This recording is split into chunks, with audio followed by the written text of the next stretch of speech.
The White House is gaslighting us. They said a recession is not 2 negative GDP quarters. What's going on? Yeah, I mean, they seem to be redefining a lot of definitions lately. I think, yeah, pure gaslighting, maybe the technical definition, but you ask anybody on the street, ask anybody, they understand that things aren't as good as they were last year. And by all means, we're, if not technically, we're definitely, starting to head into recession here. I also saw President Biden tweeted out saying that given the downward price pressure on gasoline, the average family is saving $35 if they own one car and $70 if they own two. And I died laughing because the first comment was Ramp Capital saying, how much do they save if they have 3 cars? Right? Yeah, like it feels like that's what we're dealing with. We're literally dealing with like elementary math and economics right now because they just either don't want to tell us the truth or maybe they don't understand. I don't know. Yeah, I think it's more propaganda than anything. I think that's politics. And like, by the way, I'm not like a left or right kind of guy. I think it's just how politics works in general.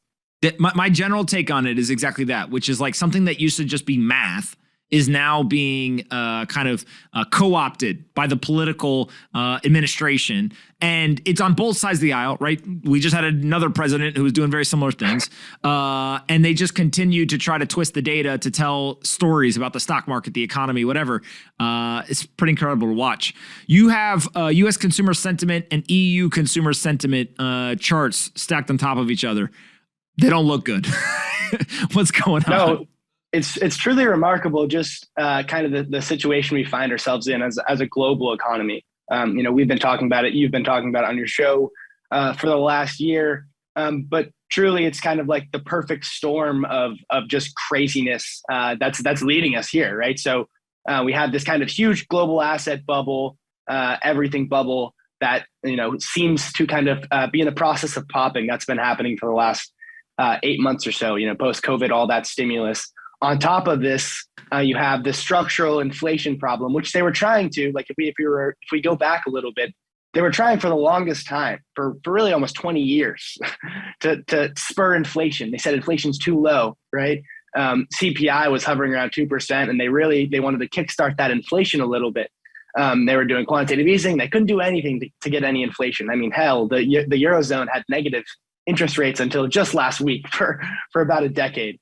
And so now, right, post-COVID, supply chains get shattered. They throw a bunch of funny money stimulus at everything. And now we get inflation.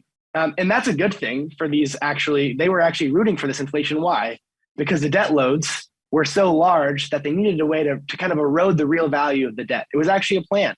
If you read Fed papers, if you read IMF papers, they talked about global debt to GDP, these debt numbers that were unsustainable. And they said, how do we lower them? Well, we can't default. Austerity is not politically feasible. Well, we can run inflation higher than rates and higher than bond yields for a while, and we can erode that debt. So that was the plan. And they actually executed it. They did it too good. So inflation's too hot. And now, due to the kind of the social pushback, the political pushback, they're trying to reel it in. And the Fed, who's way behind the curve, is saying, all right, well, I guess we got to jack up interest rates. So you have consumers that are facing super high inflation. Corporate margins are getting killed. And now they're on top of all of this, we have a huge debt problem still, and they're jacking up the cost of capital. So obviously not a good sign. I didn't even mention the Russia-Ukraine conflict and all the second and third order effects there. But what a mess. And I think, we're just kind of still crazy enough in the early stages of this kind of geopolitical global, cluster F.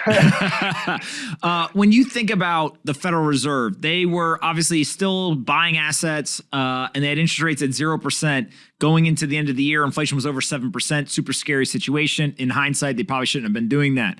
Now we have Q1 GDP data negative, Q2 likely to be negative as well, and they're hiking rates essentially into a recession.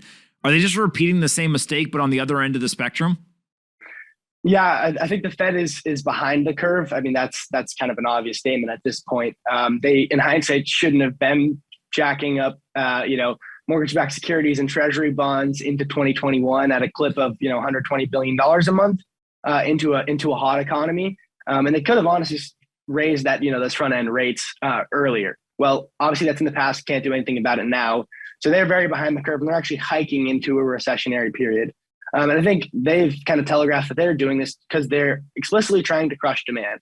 they can't really do anything on the supply side. And honestly, the kind of the paradox here is that the tightening of monetary policy actually probably over the medium to long term hurts the supply side dynamics, right? We need more supply of energy. We need more supply of commodities, and hiking and tightening monetary policy actually kind of constrains that effort a little bit. So even if we get kind of a recession, we crush demand a little bit, and by we I mean the Fed and global central banks. The kind of the structural issues here haven't been fixed, and while we do see kind of year-over-year inflation maybe come down following these measures, we still have a pretty big problem. And if we look big picture here, stuff like peak globalization is a pretty big possibility. And so if that is the reality here, then inflation is absolutely not going to just return to ho hum 2% for the next decade. There's some bigger issues under the surface.